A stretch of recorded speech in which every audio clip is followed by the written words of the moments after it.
Gura Mágat, Las Ceann Comhairle, I move the motion. And on the outset, Las Ceann Comhairle, I just want to note that the Taoiseach, Minister for Foreign Affairs, isn't here this morning, and that the Minister for Agriculture is taking the debate. And I think it's unfortunate that the Taoiseach is not only unwilling to act, he is also seemingly unwilling to listen. On RTE on Sunday, he was asked about this motion, and he started off by saying, Israel has to be held to account. So let's count the ways that this government has held Israel to account for its slaughter in Gaza. For 3 months, the Social Democrats have asked this government to lobby for trade sanctions against Israel at EU level. The EU is Israel's biggest trading partner, so trade sanctions would hurt. Ireland could advocate for this at EU level, but that has been repeatedly ruled out. Because according to the Taoiseach, if you go too far on a limb, you lose influence. Not only is there no prospect of trade sanctions, the government, to the best of my knowledge, never even raised the issue in Brussels. Withdrawing the diplomatic status of the Israeli ambassador is another way Israel could have been held to account. The Social Democrats put down a motion in the Dáil in November asking the government to do that. We didn't take that step lightly. But at that stage, more than 10,000 Palestinians had been slaughtered in just a month, and senior officials in the Israeli government were talking about wiping Gaza off the face of the earth. So we felt it was appropriate to send a strong signal to Israel that Ireland opposes its actions. The government refused to do that also. The Social Democrats then asked the government to make a referral to the International Criminal Court and investigate whether members of Israeli government and military have committed war crimes, genocide, and crimes against humanity in Gaza. You refused to do that. The government has even refused to act when it comes to your own legislative agenda, something that is entirely within your own control. We've repeatedly asked you to enact the Occupied Territories Bill and the Illegal Israeli Settlement Divestment Bill as a matter of urgency. Doing that would penalise economic activity in the occupied territories. It wouldn't hurt as much as the EU trade sanctions, but it would at least be something. Some small way of holding Israel to account and leading by example. But the government also refused to do that. So when the government says Israel has to be held to account, who exactly do they think is going to do that? Because it's not looking like it's going to be the Irish government. Every time this government has been asked to follow its words with actions and hold Israel to account, it has refused. Do you believe that holding Israel to account is somebody else's responsibility, Minister? The death toll in Gaza is now at more than 25,000, and this government is still taking a wait-and-see approach. We heard on Monday night, after 10 p.m, that the government intended scrapping its own Dáil business yesterday afternoon and debating its own motion on Gaza. Great, I thought. Surely, given the dramatic fashion in which this motion is being rushed to the Dáil, it will contain something concrete. This will be the motion that finally tells us how this government intends to hold Israel to account.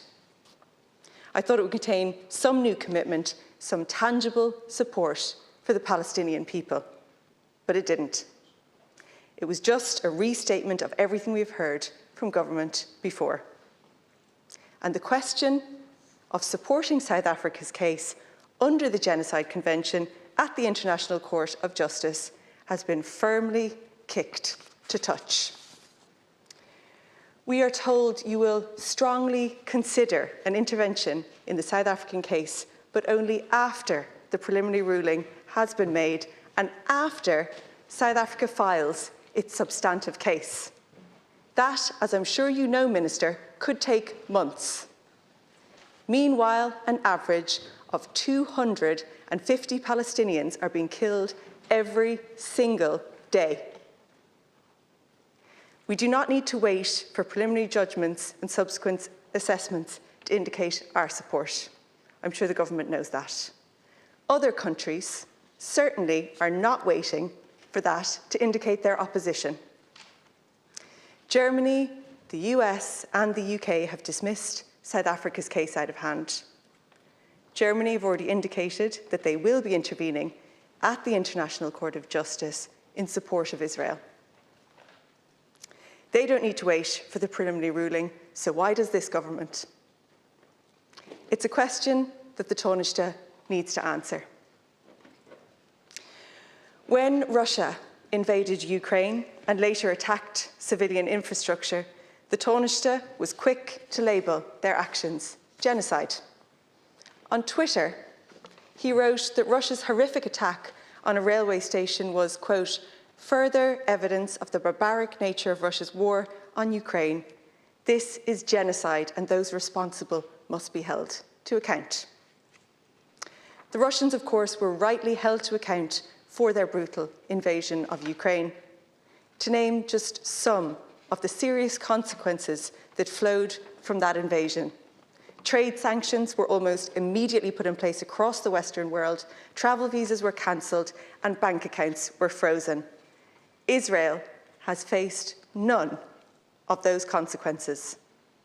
Quite the opposite. We have the Americans rushing to provide them with an infinite supply of bombs to drop on Palestinian civilians, and Germany claiming their attacks are proportionate and in line with international humanitarian law. Even the language that this government uses about it is different. I've searched and can't find any reference to the Taoiseach describing the slaughter in Gaza as genocide, like he did about Ukraine.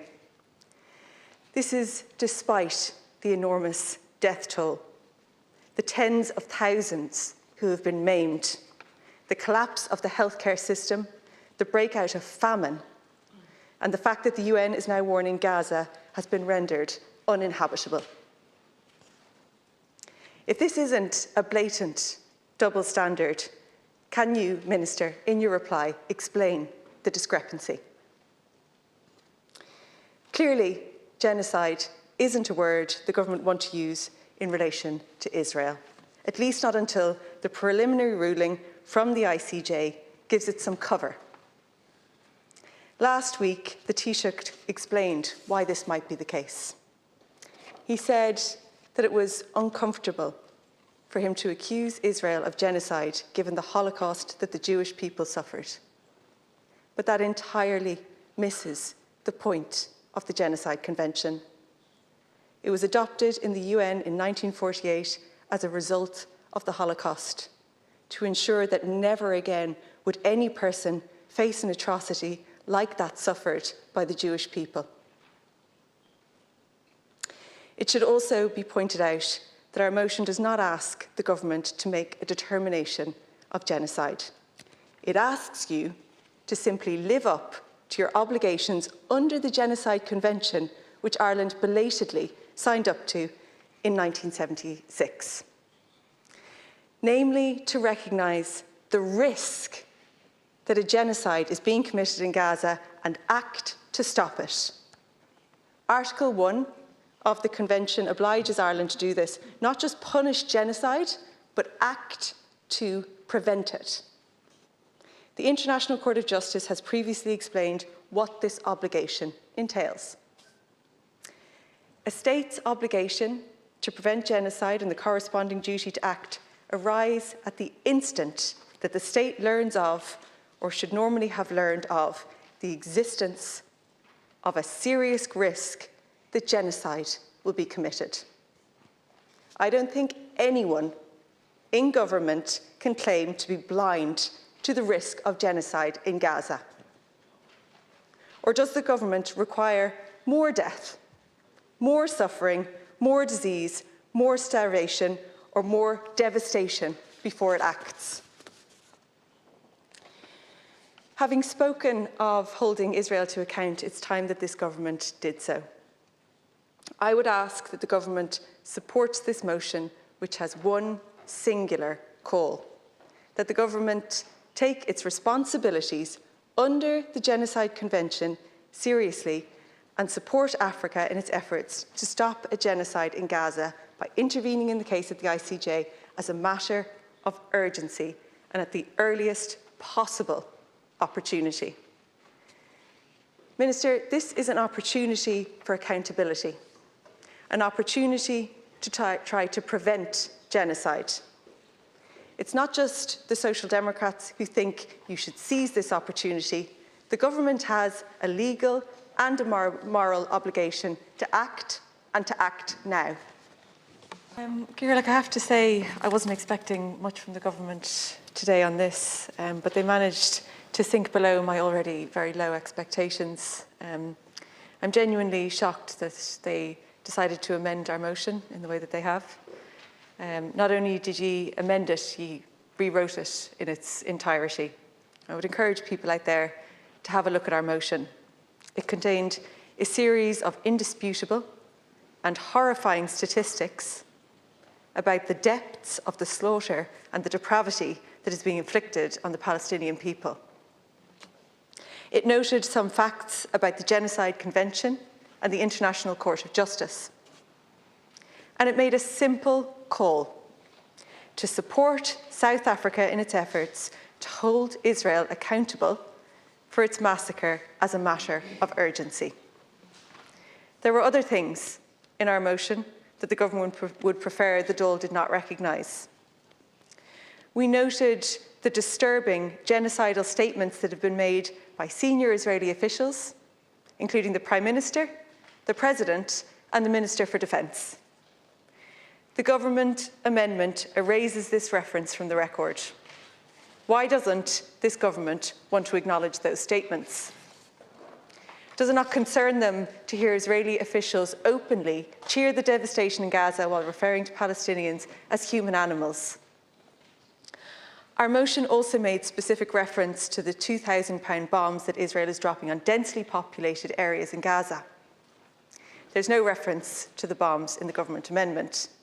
So let me tell this House a bit about them. They have a lethal fragmentation radius of up to 365 metres. That's equivalent in size to 58 soccer fields. So shrapnel from those bombs can kill men, women and children who are standing nowhere near the impact site. They leave craters in the ground that are more than 40 feet wide. And these bombs are not being used sparingly. A New York Times investigation found they have been used on hundreds of occasions on an area half the size of Louth. How can any country claim it does not have genocidal intent when it is dropping bombs of that enormous size and lethality in densely populated areas where 50% of the population are children? And why does this government not want to refer to them in this motion? The Taoiseach wasn't here today to listen to our motion. He sent the Agriculture Minister in his place, who read his script and then left. That's the level of respect that the government has for this debate. And I listened to the Agriculture Minister carefully before he legged it. He spoke about how the Irish government was hoping that there would be moves at EU level to impose sanctions on extremist Israeli settlers in the West Bank. When the Taoiseach talks about holding Israel to account, is that actually what he means? Prolonged efforts to try to impose a travel ban on violent settlers, which have failed to be agreed so far. To give some idea and some context about how pathetic this is, I'd just like to put on the record that the US, Israel's greatest ally, has already imposed those travel bans. Biden did it weeks ago.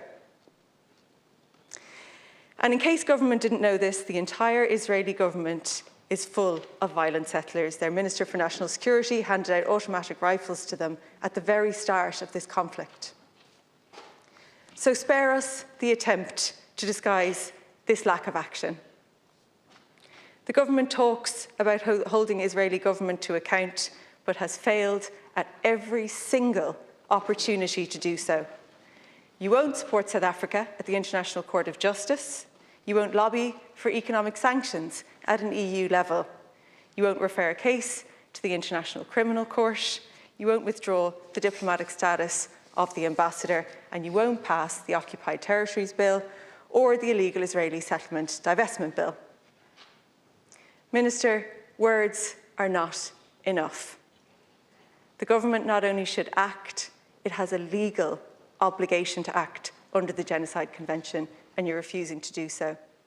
Instead, you're erasing our motion with your amendment, and I have to say, the government should have at least had the courage of its convictions and just voted against it. I think it's a disgrace that we're sitting on the fence, that we're watching this happen, not taking action. And the people out there who want action from the government on this can see straight through your efforts to avoid taking action. The rushed last minute after 10 o'clock at night announcement that the government was ripping up the Dáil schedule for the week to bring in their own motion on Gaza in advance of the Social Democrats one today, to what? Say the same thing it's been saying for ages, calling for a ceasefire, things like this, and taking absolutely no steps to prevent what's happening with an action. Simply saying today and yesterday, oh, well, we can't intervene at this early stage. Read the language in our motion. Other countries have signalled their intention to intervene. You don't signal your intention to intervene and walk into the International Court of Justice tomorrow. There's preparatory work that has to take place in advance of that. We're calling on you to start that work now, to signal your intention to support South Africa, like other countries have signalled their intention to support Israel. Thank you.